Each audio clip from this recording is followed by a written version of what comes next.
Hey friends, we are working on the Corvette again. I know you're excited, I'm excited. We're gonna dig into this thing today and do intake manifold gaskets. And I wanna say thank you, 600 subscribers. You guys are amazing, every one of you, thank you so much. Be sure to subscribe down below if you haven't already. Let's get me to 1,000 next, and maybe we'll do something crazy for that. Some of the things we're gonna have to do to get ready for this, we're gonna have to disconnect the battery, because we are going to have to pull out this alternator here.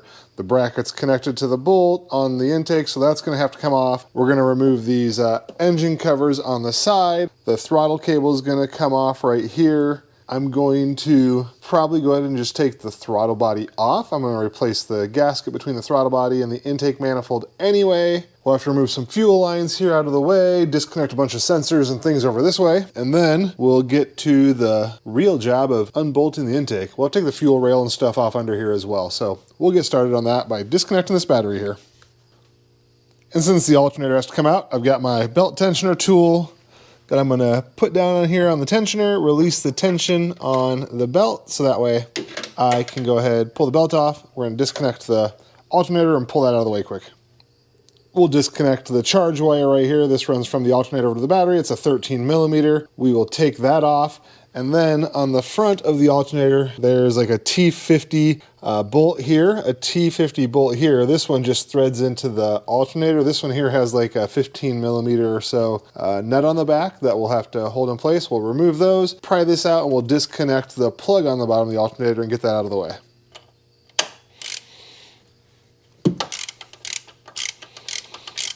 Then there's also one more little bolt on the back right here, and then that'll be the last one that actually holds that alternator in place, maybe a 13 millimeter. And once it's unbolted, you can kind of lift it up, and then right here is the plug that we need to disconnect from the alternator. It's just a little clip, and it slides off. And now our alternator can come all the way out of the car. We do have to remove this bracket. There's a bolt there. There's another bolt right here on the back of the AC compressor. Now we can put the bracket off to the side. I did just put the bolts kind of back in the holders there, so they're the threaded areas, so that way I don't lose them. You could put those off to the side or do whatever you want with those.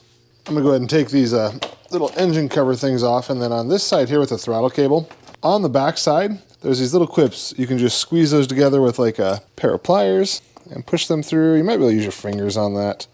Try not to break them. If you break them, you can replace them. They're just kind of hard to find. I got them from like maybe Eckler's or Zip Corvette or something. And then now we want to get this throttle cable out of the way here. So what we're going to do is we're going to roll this back this way, and it'll allow it to slide out on the bottom here. Kind of hard to do with one hand. I'm going to put the camera down to do this. We'll just slide this out right here, just like that. And then we can slide this out of the way. Now, throttle cable's moved. We're gonna remove this cover on this side. It's gonna give us access to the fuel rails. We'll disconnect the fuel lines right there using a fuel line disconnect tool. Get that up out of there. We'll start moving these hoses and stuff out of the way. We're gonna pull these little bolts off that hold the wire harness in place here, so we can slide that out of the way. But basically, we wanna disconnect everything that's hooked up to the intake right now, so that way we can unbolt it and lift it out. And then while I'm over here on the driver's side, I am going to go ahead and just remove these vacuum hoses. This is what goes to the brake booster, gives all the main vacuum for everything connected to the intake. Can remove this guy here, hooks up to the exhaust system there.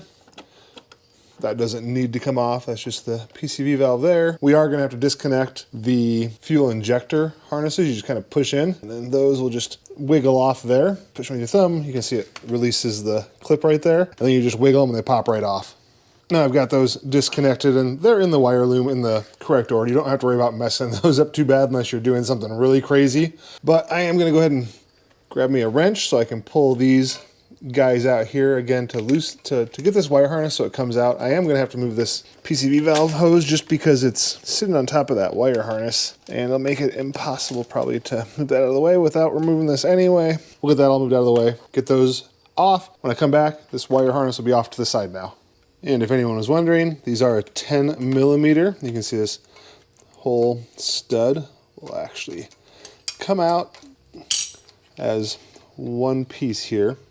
And then it's just connected to that wire loom right there that holds it in place on intake. To this side, then that wire harness will be out of the way here. We're going to disconnect this little valve wire thing right there. So now you can see, you can move that wire harness all the way out of the way. We could disconnect this here if we want to and pull this out. It's connected to the intake. It will come out as one piece if we want it to, but we might just go ahead and pull that out. Also, after disconnecting your fuel injectors, be sure to look to make sure you didn't lose one of your O-rings. In here, this one's got that little white, I don't know, seal ring in there. This one I dropped out, so it's black in there, so I have to make sure I get that and put it back in before we reassemble this. You always want to check them all to make sure that they're all still in there. Like this one here I dropped, it's right back there. This one up here I dropped down here somewhere, so we'll have to find that and put that all together. We do have to take this guy off in order to get to the back intake manifold bolt back there, so you will have to get that off. And after you unbolt it from the stud right there, there's a vacuum tube that comes off and connects to the little valve right here. You just need to pop that off, and then now you can slide this off and get it all away. And while we're over here, I'm going to go ahead and disconnect the vacuum tube that goes to the fuel pressure regulator. Jeez, right there. And now we're ready to jump over to the other side and start doing the same type of thing on that side with removing the wire harness and disconnecting everything. One last thing we do probably have to do over here first. The throttle cable holder right here is in the way of one of the intake manifold bolts, so we're going to remove that. Looks like there's 3 little bolts that hold that on, so we'll get in there and take that off really fast. There's that bracket removed, and I just tossed those bolts back into those holes for now, so now we can actually get to the intake manifold bolts on this side. And now we'll go over to the passenger side and start disassembly over there. All right, so over here on the passenger side, we're going to go ahead and disconnect our air intake tube here. Just a screw or a nut driver will work right there. We'll disconnect it on the front up here as well, and then we're going to disconnect the plugs on it. We're going to disconnect the mass airflow sensor plug on that side, and we're going to start disconnecting all of the plugs over here on the throttle position sensor, idle air control valve, and get all this stuff out of the way. Once that air intake is out of the way, we can see then we've got the idle air control valve, throttle position sensor we disconnected, and I have bypassed my heater hose connection on my throttle body. If you have a 92, 93, 94, they had this heater hose connection that runs engine coolant through your throttle body to warm it up in the cold winter months. I don't drive this thing in the winter, so I just bypassed it, so I don't have that. You probably will on your car, but you'll have to disconnect a hose here, disconnect a hose here. You'll probably have to drain the coolant to do this properly. It's just a little bit easier for me because I don't have that stuff in the way. So just be aware of that if you're watching this and doing this on yours. There are some extra steps you will probably have, but you'll have to do that. I don't. So now I'm going to remove the cover on this side. And just like on the driver's side, I am going to start disconnecting the fuel injector plugs. I am going to disconnect the OptiSpark harness here. I'm going to disconnect every plug on this side so that way I can move everything out of the way. And just like the other side, we're going to have these vacuum tubes to disconnect. You'll just want to make sure you're really careful when you start disconnecting these hard plastic vacuum lines. You don't want to break those. You're going to cause yourself more work if you do break those. It isn't too crazy. It's just stuff you don't want to deal with if you don't have to.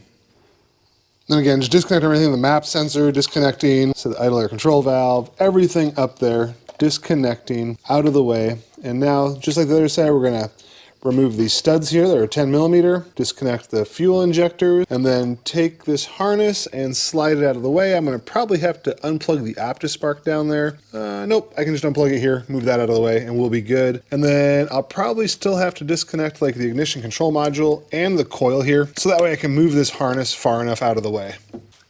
To do this, there's a ground strap. There's just a bolt right there we're going to have to undo to get that ground strap undone. Then we're also going to have to disconnect this water temperature sensor on the water pump to get this harness out of the way. So you got enough wire to pull this through and get it out of the way and set it off to the side. And then there is, I see that ground strap bolt just right there, right above the water pump. We'll unbolt that, get that out of the way, and we can move this entire wire harness then. So that way we can unbolt it up there and get access to the... Oh, don't drop that. Don't drop that. Oh, don't fall, jerk. Oh, gosh dang it. Okay, at least it just went right there on the OptiSpark. We got lucky. On the back side of the engine here, on the passenger side, there's this little nut on top of this stud here. We're gonna have to remove that. The wire harness does run under this little bracket. It's just kind of held in place right there right now. The rest of it you can see out of the way, no problems there. In order to do this, we still have to get that off there because it is sitting right on that intake and the stud's under there anyway. And we will have to remove this little valve here. It's just, again, same thing, just a nut on top of the stud there, and this bracket comes off, gives us access to the intake manifold bolt. For the fuel line here, it's got these little rubber covers that just kind of slide back out of the way. And there's two different sizes, one for the feed line, one for the return line. And we're just gonna use a kit like this here to slide up under there and disconnect those really quick. And there's gonna probably be some fuel in here, so when we do this, we push this in, we're gonna slide this off. I am gonna put a shop rag under here to kind of collect any of that fuel that's gonna come out of here. You can release the pressure with a Schrader valve on the back here, so that way there's no high pressure built up, but then there's still gonna be fuel in those lines. And the way this works, like I say, you take these guys, pop them in there till it just like clicks, then the fuel line slides right off. We'll do the same thing with the other one. It's a little bit larger size there. It's gonna be this one here. And these are just plastic, they just snap on, pop it off. We can just kind of keep these out of the way. The other option you have to do is you could disconnect this fuel rail. It's just these 4 bolts here. And then you could pop this off the fuel injectors and kind of roll it back on top of the windshield up here. It's just easier to move these out of the way if you already have these. Even if you don't, these are super cheap, pretty easy to do. This is the way I would do it if you were doing this. As I mentioned, I am gonna go ahead and pop this throttle body off here. It's just 4 bolts on the front. The reason I'm gonna do that makes it easier to get to the intake manifold bolt on that side. You could get to it and leave it on, but I'm gonna replace the gasket between these two anyway, so I may as well just take that off right now.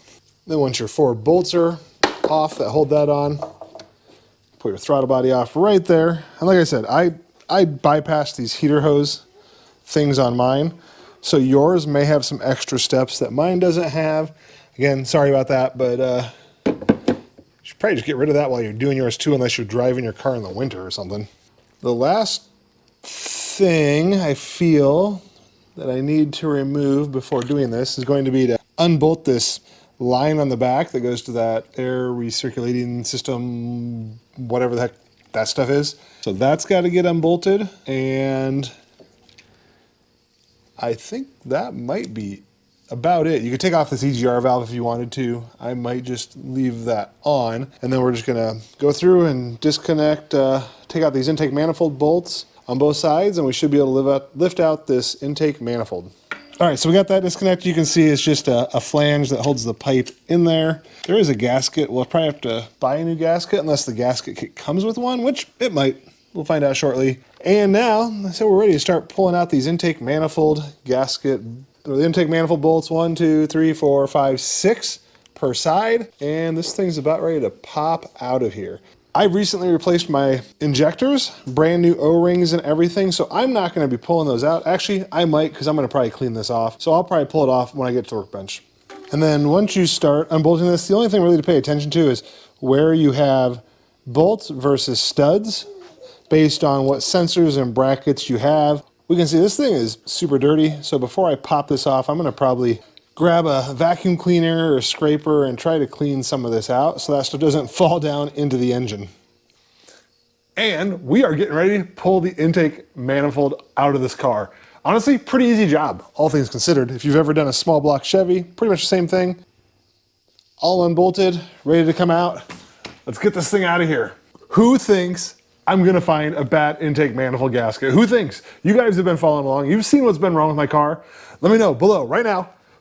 Is it gonna be a bad intake manifold? Are we gonna see it when we pull this intake off? All right, guys, here we go. Gonna pull this intake out of the car here. Whoo-wee. There it is. Hard to say, guys, but I mean, this thing just looks like these gaskets, I don't know. Like, this doesn't look very awesome. This thing is dirty. You know, I pulled out the intake, so obviously it's gonna rip up the bead of silicone on the front and back. Hard to tell if it was actually leaking somewhere, but this thing, like, look at that right there. Look how bad that gasket looks right there. You know, and honestly, there's a lot of different places on here where it doesn't look like it was super awesome. There's a good chance it was leaking. We're gonna find out when we put this thing back together. You guys have seen my car working on camping buddy, Mr. Pip? Well, I've got a new Corvette buddy. Get ready. Oliver, hi buddy. Are you gonna be a Corvette driver? Look, you got a little Corvette shirt on, yeah. That's really what we're doing in this video, guys. Sorry, I'm not gonna be reassembling this and starting it up to see if this was the fix yet. I've got some other things I wanna do while I've got this apart. Honestly, I'm gonna probably swap out the Opti while I'm in here again, and I'm thinking about switching it over to an electric water pump. So you guys may see some videos coming up with that. It's easy to get to right now. It's all right there. So be sure to watch for those videos. Again, if you haven't, hit that subscribe button down below, and until next time.